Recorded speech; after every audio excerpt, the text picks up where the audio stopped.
Welcome back to my channel. आज हम बात करने वाले हैं सोल प्रोप्राइटरशिप फर्म की। लास्ट क्लास में हमने क्या पढ़ा था? हमने पढ़ा था बिजनेस ऑर्गेनाइजेशन के टाइप्स। तो उसमें से एक टाइप है हमारा सोल प्रोप्राइटरशिप फर्म। ठीक है, धीरे धीरे हम एक एक टाइप को अच्छे से डीपली जाकर समझेंगे ताकि किसी भी फर्म की आइडेंटिफिकेशन में आपको कोई भी दिक्कत ना आए। ठीक है, कोई कंफ्यूजन नहीं रहेगी, सब पॉइंट्स को अच्छे से डीपली समझते हैं। ठीक है, और अगर अभी तक चैनल सब्सक्राइब नहीं किया है तो सब्सक्राइब कर लेना। तो चलिए वीडियो स्टार्ट करते हैं। Sole proprietorship firm. Soul proprietorship firm मतलब मैंने आपको बताया था ना, जिसमें एक सिंगल ऑनर होता है। ठीक है, उसी के ऊपर सारी रिस्पॉन्सिबिलिटी होती है। तो सबसे पहले हम समझते हैं सोल प्रोप्राइटरशिप क्या होती है। Sole means one, single person. ठीक है, प्रोप्राइटर मीन्स ऑनर, यानी कि जिस भी बिजनेस के अंदर एक सिंगल ऑनर होता है उसे हम क्या बोलते हैं? Sole proprietorship firm. मैंने लास्ट वीडियो में भी आपको बताया था।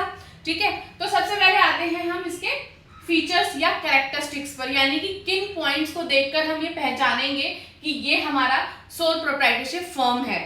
ठीक है, इनको हम कैरेक्टरिस्टिक्स यानी उसकी विशेषताएं भी बोलते हैं।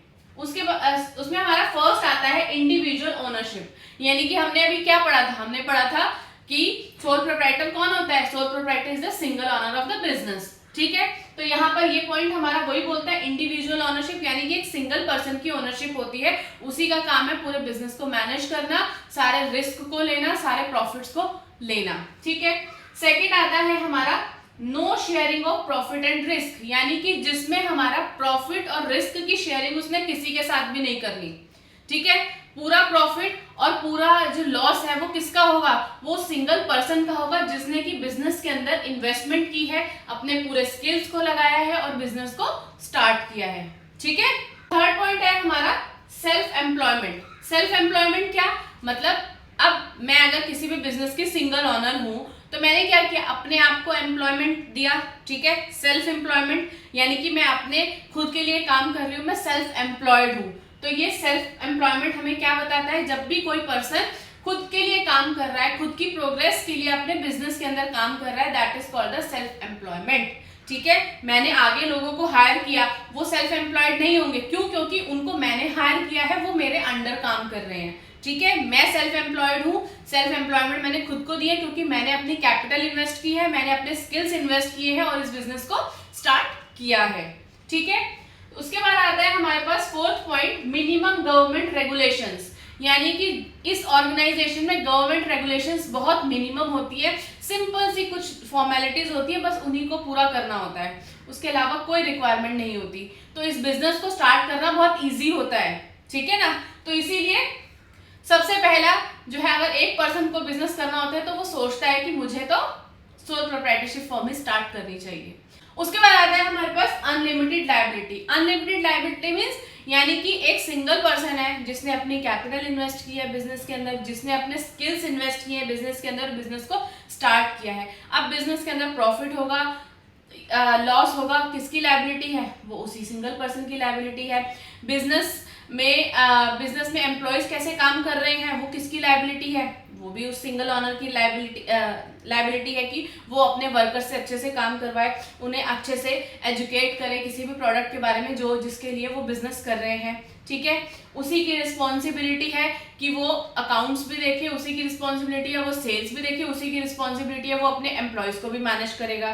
तो यहाँ पर सिंगल ऑनर होता है सोल प्रोप्राइटरशिप फर्म के अंदर, तो उसकी जो लायबिलिटीज होती है ना वो अनलिमिटेड होती है, यानी कि जो भी कुछ करना है वो उस अकेले सिंगल पर्सन को ही करना है।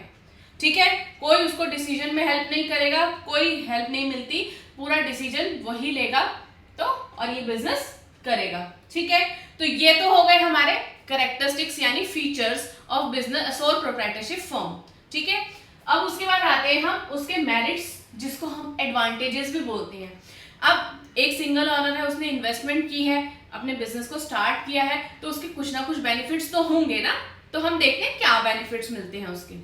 तो फर्स्ट पॉइंट है हमारा इजी फॉर्मेशन। मैंने अब ये पॉइंट डिस्कस किया था ना हमने कि गवर्नमेंट रेगुलेशंस जो है वो बहुत मिनिमम है सोल प्रोप्राइटरशिप फर्म के लिए, तो यहाँ पर बिजनेस को स्टार्ट करना बहुत इजी हो जाता है। जैसे आज मुझे लगता है कि मुझे अपना बिजनेस स्टार्ट करना चाहिए, मैंने सोचा गवर्नमेंट की रिक्वायरमेंट्स पूरी करी और आज मैंने बिजनेस को स्टार्ट कर लिया। इतना ईजी है ये, ठीक है। मुझे प्रोडक्ट की नॉलेज होनी चाहिए और मैं अपने बिजनेस को स्टार्ट कर सकती हूँ। तो इसका जो फॉर्मेशन होता है बहुत ईजी होता है, ठीक है।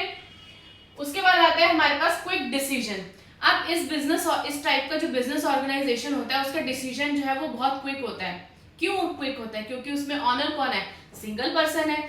उसको जो डिसीजन लेना है वो ले सकता है। उसको किसी भी प्रोजेक्ट के लिए हाँ करना है या ना करना है, किसी प्रोडक्ट को बेचना है नहीं बेचना है, उसका डिसीजन उसने अकेले ने लेना है। तो क्या है, जो डिसीजन मेकिंग प्रोसेस है वो जल्दी हो जाता है। तो इसीलिए इसमें बोलते हैं हमारा जो सेकंड मेरिट है वो है क्विक डिसीजंस, ठीक है। थर्ड पॉइंट आता है हमारे पास मैक्सिमम सीक्रेसी। इसमें हमारे पास मैक्सिमम सीक्रेसी रहती है। क्यों? क्योंकि किसको सारी इंफॉर्मेशन है? सारी इंफॉर्मेशन तो ऑनर को है और वो एक सिंगल पर्सन है।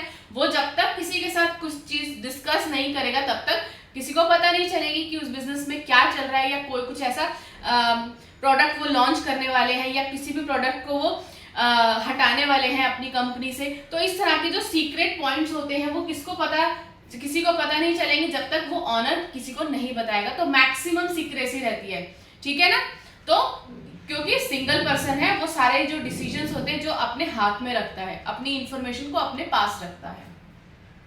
फिर आता है डायरेक्ट मोटिवेशन। अब सोल प्रोप्राइटरशिप में डायरेक्ट मोटिवेशन होता है। कैसे? अगर आज मेरा मन कर रहा है, मैं एक बिजनेस का, सपोज मैं एक बिजनेस ऑनर हूँ, ठीक है। आज मेरा मन कर रहा है, नहीं यार आज मुझे क्लासेस नहीं लेनी है, मेरा मन नहीं कर रहा, मैं सो जाती हूँ, ठीक है। और फिर मेरे को याद आता है, नहीं यार क्लासेस तो लेनी पड़ेगी, क्लासेस नहीं लेंगे तो बच्चे नहीं बढ़ेंगे, बच्चे नहीं बढ़ेंगे तो मेरा प्रॉफिट कैसे होगा। तो ये क्या है? ये डायरेक्ट मोटिवेशन मिल गया मुझे, ठीक है ना। किसी ने मुझे आकर मोटिवेट नहीं किया, क्योंकि सारा प्रॉफिट मेरे पास आ रहा है, सारे लॉसेस मेरे हैं, लायबिलिटी मेरी है। तो यहाँ पर मुझे डायरेक्ट मोटिवेशन मिलता है कि मुझे ये काम करना चाहिए और अच्छे तरीके से करना चाहिए, अपनी पूरी एफिशिएंसी के साथ एक काम करना चाहिए जिससे कि मेरा बिजनेस ग्रो कर सके, ठीक है। फिर उसके बाद आता है फ्लेक्सिबिलिटी। फ्लेक्सिबिलिटी पॉइंट हमें ये बताता है कि हमारे पास फ्लेक्सिबिलिटी है किसी भी काम को करने की। जैसे मेरे पास सुबह के टाइम पे मैं बिजी हूँ, सुबह के टाइम पे मुझे काम नहीं करना, तो मैं क्या करूंगी, मैं अपने टाइमिंग्स उस हिसाब से एडजस्ट कर लूंगी जिस हिसाब से मुझे काम करना है। मुझे सपोज 11 बजे से पहले काम नहीं करना, मैं अपना काम स्टार्ट करूंगी 11 बजे के बाद, 11 से 6 के बीच में, 11 से 10 के बीच में। तो क्या है, मेरे पास फ्लेक्सिबिलिटी है कि मुझे 2 घंटे काम करना है, मुझे 4 घंटे काम करना है, या मुझे पूरा दिन काम करना है, किस टाइम पे करना है, मुझे इवनिंग में नहीं करना, मुझे मॉर्निंग में करना है, मुझे अर्ली मॉर्निंग उठकर करना है। तो इस तरह की जो फ्लेक्सिबिलिटी है वो मेरे पास है, मेरे हाथ में है मेरा काम करने के लिए, ठीक है। उसके बाद आता है हमारे पास एफिशिएंसी। एफिशिएंसी क्या है?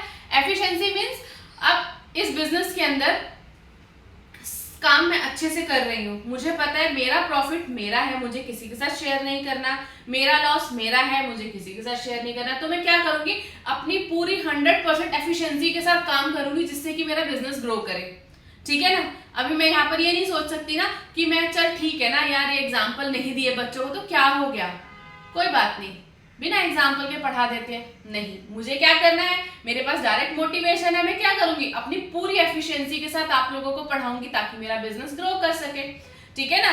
तो ये हमारे थे कुछ पॉइंट्स, मेरिट्स या एडवांटेजेस जिनको हम बोलते हैं कि हम अगर सोल प्रोप्राइटरशिप फर्म स्टार्ट करते हैं तो हमारे उसके क्या क्या बेनिफिट्स हमें मिलते हैं, ठीक है। अब हमने पढ़ लिया कैरेक्टरिस्टिक्स, उसकी पहचान कैसे कर सकते हैं हम। उसके बाद हमने पढ़ लिया एडवांटेजेस, उसके क्या क्या फायदे हैं हमें एक सोल प्रोप्राइटरशिप फर्म स्टार्ट करने के। अब अगर कुछ फायदे हैं तो कुछ नुकसान भी है, तो चलिए पढ़ते हैं हमारे पास कौन से नुकसान है। और अगर वीडियो पसंद आ रही है तो लाइक का बटन जरूर दबा देना बच्चों, ठीक है। तो चलो डीमेरिट्स या डिसएडवांटेजेस, ठीक है। फर्स्ट है लिमिटेड कैपिटल। अब एक सोल प्रोप्राइटरशिप फर्म के अंदर सिर्फ एक ही ऑनर है, ठीक है। वो जो कैपिटल लाएगा उसकी एक कहीं तो लिमिट होगी ना। सपोज बिजनेस स्टार्ट किया, 1 लाख रुपीज कैपिटल लाए, बिजनेस में हर साल 2-3 लाख रुपए कैपिटल इन्वेस्ट करते जा रहे बढ़ती जा रही है। मैं कहती हूँ 100 लाख रुपीज हो गई कैपिटल, एक लिमिट तो आएगी ना।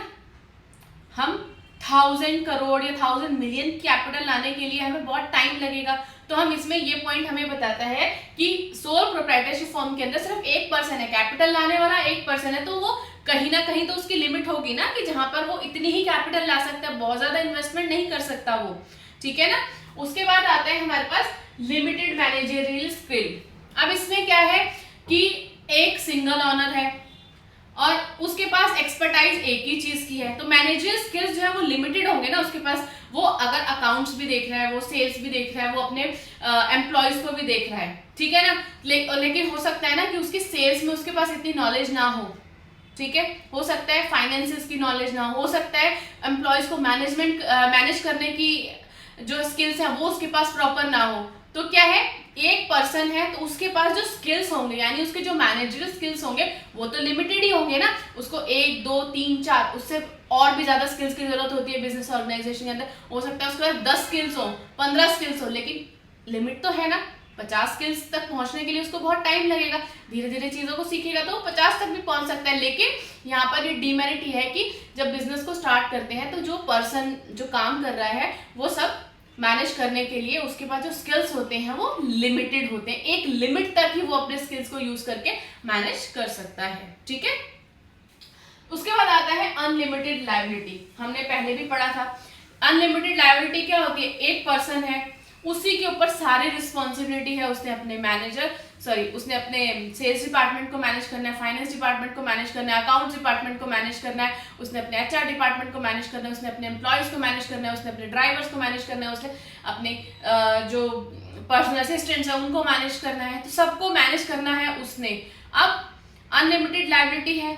अब क्या है, सब चीजें मैनेज करना एक अकेले पर्सन के लिए थोड़ा सा डिफिकल्ट हो जाता है। तो यहाँ पर जो है सोल प्रोप्राइटरशिप का सोल प्रोप्राइटरशिप की डिसएडवांटेजेस आ जाती है कि उसके पास जो लिमिटेड उसकी रिस्पॉन्सिबिलिटी होती है वो अनलिमिटेड होती है। कुछ भी होगा बिजनेस में, रिस्पॉन्सिबिलिटी किसकी है, उस सिंगल ऑनर की है जिसने बिजनेस को स्टार्ट किया, ठीक है। तो चलिए उसके बाद आता है हमारे पास lack of stability. Lack of stability मतलब इस तरह के बिजनेस में ना स्टेबिलिटी की कमी होती है।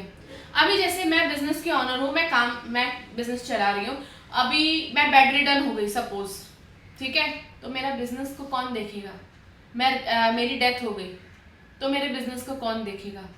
मैं रिटायरमेंट ले रही, मेरा काम नहीं कर पा रही हूँ, कुछ भी मिस हैपनिंग हो गई जिसकी वजह से मैं काम नहीं कर पा रही हूँ, तो हमारा बिजनेस कौन देखेगा। तो ये पॉइंट है हमारा लैक ऑफ स्टेबिलिटी, कि स्टेबिलिटी की कमी होती है यहाँ पर। अगर एक से ज्यादा पर्सन, सपोज मेरी फैमिली में जो और मेंबर्स हैं वो उनको नहीं पता कि मैं बिजनेस कैसे कर रही थी, उनको नहीं आता बिजनेस करना, तो कौन संभालेगा, कैसे संभालेगा उस बिजनेस को, ठीक है। तो ये एक डिसएडवांटेज होता है सोल प्रोप्राइटरशिप फर्म का। उसके बाद आता है लैक ऑफ स्पेशलाइजेशन। वो हमने बात करी थी कि मैनेजर स्किल्स लिमिटेड होते हैं। लैक ऑफ स्पेशलाइजेशन यानी कि एक पर्सन के पास एक स्पेशलाइजेशन जो होगी वो किसी 1 2 3 चीजों की होगी, 4 चीजों की होगी। हर चीज की स्पेशलाइजेशन तो नहीं हो सकती ना। तो बिजनेस को ग्रो करने के लिए सोल प्रोप्राइटरशिप फर्म से बाहर निकलना पड़ता है अगर बिजनेस को बड़ा ग्रो करना होता है। तो क्योंकि ये इसका डिसएडवांटेज है, क्योंकि स्पेशलाइजेशन की कमी होती है सोल प्रोप्राइटरशिप फर्म में, क्योंकि एक सिंगल पर्सन है, कितनी चीजों में स्पेशलाइज हो जाएगा वो, ठीक है। उसके बाद आता है not suitable for large scale operation.